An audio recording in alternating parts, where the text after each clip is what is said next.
네, 원장님 안녕하세요. 네, 안녕하세요. 네, 안녕하십니까. 그럼 지금 현재 원장님께서 이제 우리가 일반적으로 신경계통에서 많은 사람들이 네. 갑자기 그 어떤 뭐 머리가 아프다거나 이리 해가지고 병원을 많이 찾고 그러지 않습니까? 근데 네. 보니까 정말 응급실이 아주 또 잘 돼 있습니다. 네. 119 출동 건수가 이 병원으로 이 그 환자들을 이송하는 게 굉장히 네. 많다고 그래요. 하루에 어느 정도 글쎄 그게 한달 좀 평균 뭐 이렇게 보면 들쑥날쑥한데요. 예. 한 달에 적게는 한 7, 80, 많게는 100, 한 1, 20. 예. 그럼 우리가 요즘에 이제 뇌졸중이나 이런 갑작스런 어떤 질환으로 인해 가지고 정말 그 정신을 제대로 차리지를 못하시거나 아니면은 또 급격히 또 사망하는 원인도 있고 그런데 그런 뇌졸중이나 아니면 뇌에 대한 예방을 미리 우리가 좀 해야 될 수 있다는 게 뭐가 있으실까요?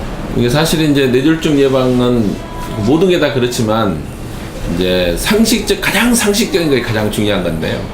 결국 이제 불규칙적인 그 생활 패턴이 가장 큰 요인이고, 근데 우리가 뇌졸중을 일으키는 이제 메이저 5가지 요인이 있는데요.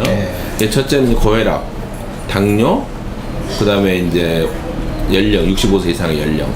그 다음에 이제 본인이 옛날에 뇌졸중 앓는 경험이 있는 거라든가, 또는 이제 심장질환이 있는 경우. 이 5가지가 가장 중요한 뇌졸중의 원인입니다. 결국 이제 예방체에 가장 중요한 것은 고혈압, 당뇨가 있다면 그것을 철저하게 조절하는 게 가장 중요하고, 나이 어떻게 할 수 없잖아요. 그 다음에 이제 계절적인 이유도 어떻게 할 수가 없죠.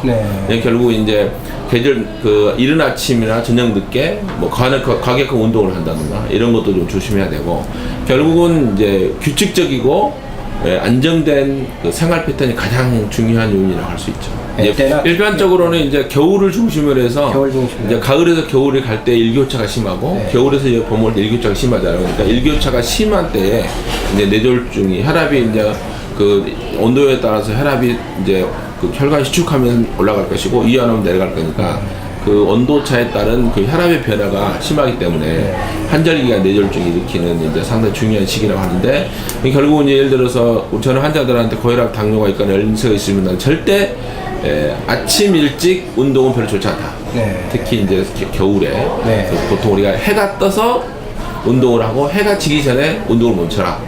이게 이제 특히 이제 고령의 고혈압, 당뇨가 있는 심장질환이라든가 뇌졸중 경력이 있는 분들은 사실 그게 상당히 중요합니다.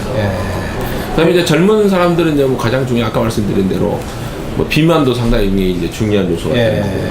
근데 정말 근본적인 그 예방책은 요즘 그 최근에 그 어떤 그 레포트에 가면 정기적인 검진을 하면 사망률을 꽤 낮출 수 있다는 있다고. 그래서 결국은 정기적인 검진과 규칙적인 생활, 그것이 가장 중요한 그 이제 일반적인 이제 예방책을 할 수 있고, 그리고 나서 고혈압, 당뇨가 있는 환자분들 또는 고지혈증 환자들은 그거에 대한 철저한 컨트롤, 이것이 이제 중요하다고 할 수 있겠죠. 그럼 뇌졸중이 그러니까 심장 질환하고 깊은 아주 관계가 있네요. 우리가 이제 그 심장하고 뇌는 그 구조상, 그 혈관 구조상 특이하기 때문에 뇌경색이 오고 심근경색이 오는 겁니다.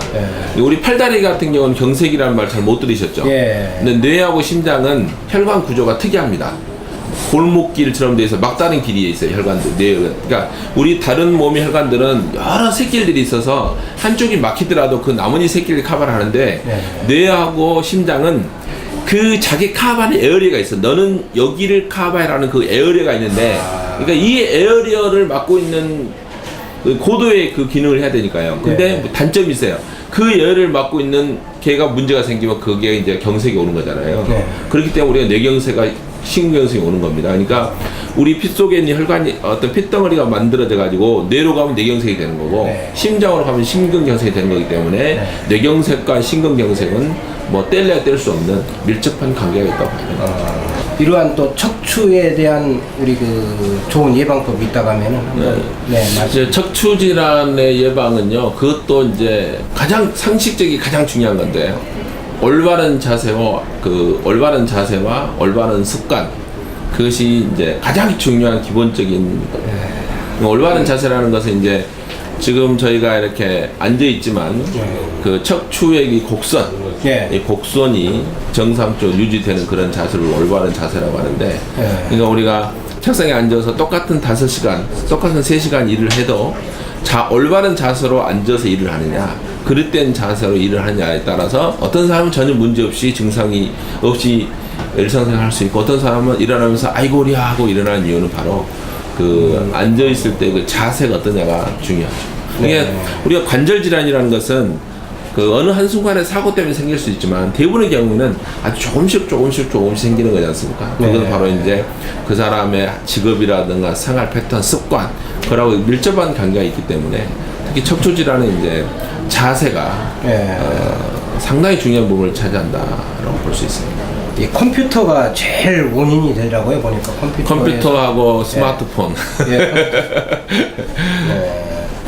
스마트폰은 어떤 영향을 이게 주는가요? 이렇게 앉아서 제가 예를 들어 스마트폰을 이렇게 보면 계속 이렇게 고개를 숙이고 이렇게 대부분 그 우리 전철 가면 다들 전철에 앉아가지고 어떻게 하냐면 이렇게 해가지고 이렇게 하잖아요.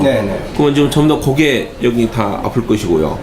그 다음에 이 자세, 이게 여기 보시면 이렇게 구부러진 자세, 원래는 자세가 이렇게 해야 되는데 이렇게 하고 있으면 척추 문제 생길 것이고 어깨 아플 것이고. 구부러진 자세. 구부러진 자세가 결국 스마트폰이 그 상당히 그 척추 질환을 악화시키는데 중요한 요인으로 작용을 하죠. 근데 오랫동안 입원을 안 하고도 신속하게 치료하고 신속하게 수술하는 방법이 또 있는가 봐요? 요즘은 이제 상당히 다양한, 옛날에는 물리치료 약 먹기 아니면 수술, 뭐 이 둘 중에 한 가지였지만 지금은 이제 그 사이에 이제 여러 가지 방법들이 있습니다. 그러니까 예를 들어서 물리치료도 여러 가지 방법이 있어요. 단순한 우리가 물리치료 시작해서 견인 중에서도 요즘에 새로운 뭐 개발된 뭐 IRST라든가 IRST라는 특수기가 있거든요.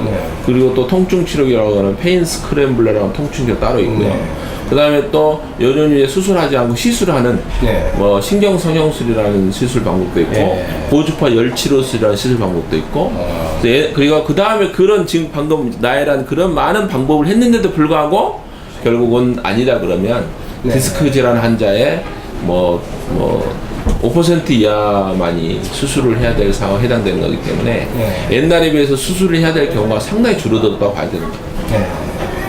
이런 전문적인 치료를 하시면서 또 지금까지 말씀 나누신 것 중에 뭐 당부하고 싶은 말씀 있으시면은 한 말씀. 요즘에 이제 이제 골다공증과 관련된 골절이 많거든요. 특히 이제 고령화가 되기 때문에 이게 심지어는 예를 들어서 우리가 70세 이상의 할머니들을 사진을 100명을 딱 찍어 보면 평상시에 증상이 전혀 없었는데 뭐 본인도 모르던 골절이 있었다든가 그런 경우도 많이 있고 결국은 우리가 고령에 따른 골다공증으로 인한 2차적인 골절 이게 상당히 많습니다. 척추에는 물론 이제 척추 자체가 이게 이렇게 줄어드는 압박골절도 있지만 우리가 나이 드신 분들 눈밭 넘어지면 손목 부러지고 골반뼈 부러지고 이게 전부 다 골다공증 때문이거든요. 결국은 우리가 그 골다공증인 마치 고혈압하고 당뇨 못지않게 그 숨어있는 살인자라고 할 만큼 그 골다공증이 정말 중요한 요소를 차지하고 있는데 특히 이제 요즘은 골다공증을 미리 골다공증은 한번 생기면 다시 회복되기가 어렵거든요. 골다공증이 생기는 가장 큰 이유는 이제 그것도 나이겠지만 그러나 이제 예를 들어 당뇨가 있는 환자들이라든가 또 운동 능력이 떨어지는 환자들도 그 골다공증 원인이 되기 때문에 결국 어떤 식으로는 우리가 40대에서 50대 이후에 남녀들 특히 여자들은 폐경기 우리나라 그 평균 폐경기가 48.9세라고 합니다. 그 50세 이상의 여자분들, 남자는 적어도 60세 이상 환자들은 반드시 골다공증 검사를 해봐서 설령 골절이 없다 할지라도 골다공증이 있다면 미리 예방하고 치료하는 것이 결국은 고령화 사회에서 라프로그 이제 그러니까 라이프 퀄리티, 그러니까 그 삶의 질을 얼마만큼 우리가 이렇게 높일 수 있느냐는 뇌졸중도 중요하지만 심장도 중요하지만 골다공증 관리가 어떻게 되느냐가 상당히 중요한 요소라고 저는 생각하고 있습니다. 골다공증이 우리가 골다공증 정말 무서운 질환이네요. 그럼 이거에 대한 어떤 우리가 골다공증을 얘기하면 음식으로 어떤 예방을 할 수 있다는데 그것도 뭐 사실 이제 맞는. 골다공증은 이제 특히 가장 중요한 몇 가지가 첫째는 이제 시기라는 건 잘 아시다시피 네.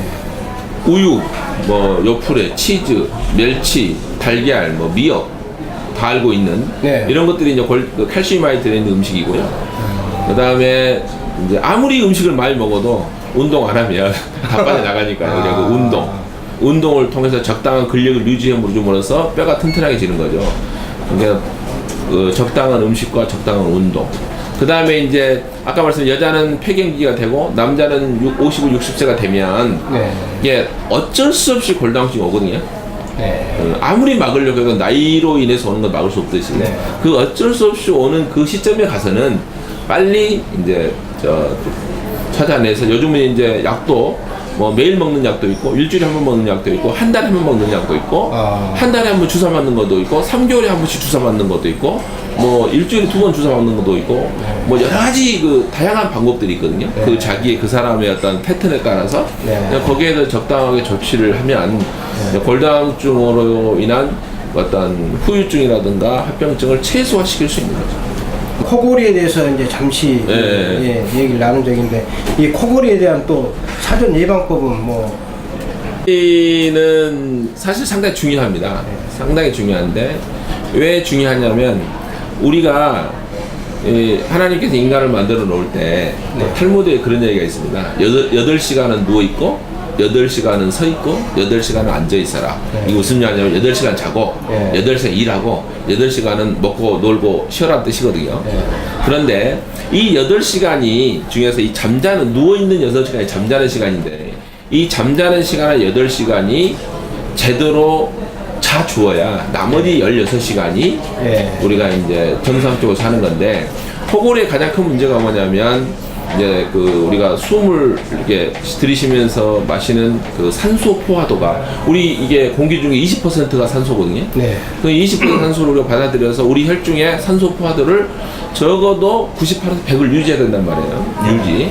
그런데 우리가 이렇게 멀쩡하게 정상적으로 활동할 때는 유지가 되지만 잠을 자게 되면 결국은 코골이를 하게 되면 산소가 우리 몸에 적절하게 공급이 못 된단 말입니다. 그러게 되면 그것으로 2차적으로 이제 그 뇌졸중 리스크가 이제 뇌졸중의 리스크가 상당히 올라가는 거고 그것으로 인한 이제 어떤 심장질환의 문제가 생길 수 있고 근데 문제는 결국 이제 그 충분한 수면을 취하지 않음으로 인해서 일상생활 데이타임 때 낮에 그 우리가 아까 말한 8시간 일해야 될 때 일을 제대로 못 한다는 거죠. 집중력이 떨어지게 되고 그다음에 운전을 하게 되면 사고의 리스크도 올라가게 되고 특히 이제 뭐 봄 같은 경우는 충곤증의 중요한 요인이 되기도 하고 그래서 결국은 그게 이제 하루 이틀이 아니고 쌓여서 오랜 시간 쌓이게 되면 결국 이제 우리가 머리나 특히 뇌졸중의 리스크가 올라가고 그러기 때문에 결국 우리가 숙면을 취하는 것을 이 코골이가 방해하는 거잖아요.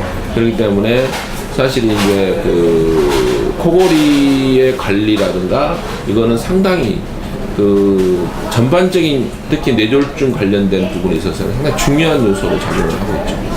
특히 이제 요즘은 이제 워낙 그 비만 환자들도 많고 뭐 그러기 때문에 이제 그런 그 코골이가 이제 그 뇌졸중을 일으키는 아주 근본적인 원인이 되기도 하고 또 그 코골이를 고쳐준 것이 뇌졸중을 예방할 수 있는 아주 중요한 요인이 되기도 합니다.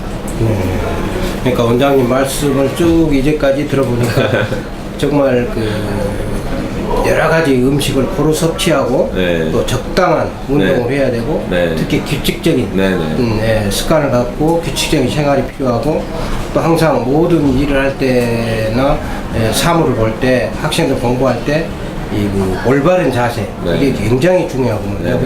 그러한 것들을 잘 지켜야 되고 또 이제 코골이 같은 거가 사실상 뭐 수면 부족의 그런 최고의 원인이 되는 거만요. 그래서 이런 코골이로 인해 잠을 제대로 못 자서 충곤증을 일으키고 또 운전 중에 사고를 또 유발할 수 있고 그래서 이러한 그 근본 원인 대책이 정말 규칙적이고 참 그 올바른 자세와